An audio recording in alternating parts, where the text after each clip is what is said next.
bien, mesdames et messieurs, c'est encore avec un plaisir ataraxique que je prends la parole. Je prends la parole en ce jour pour vous parler de cette densité singulière, de cette dimension éclairée de l'esprit qui nous permet de faire une ascension intellectuelle tel un arbre acropète ou pacifuge. Plus simplement, il sera question de vous parler de la trinité de l'éloquence, de la sainte trinité sacrale. J'entends ça et là comment devenir un véritable orateur, comment devenir une personne qui arrive à manier avec dextérité la langue de Hugo.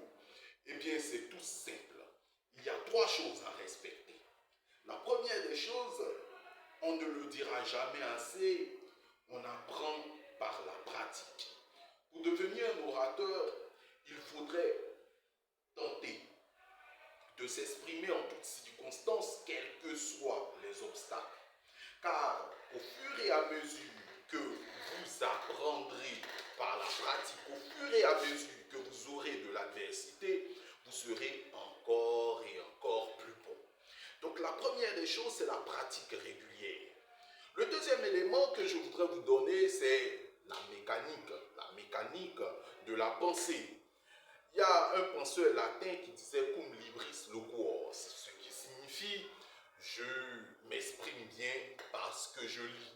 On ne le dira jamais assez, encore une fois.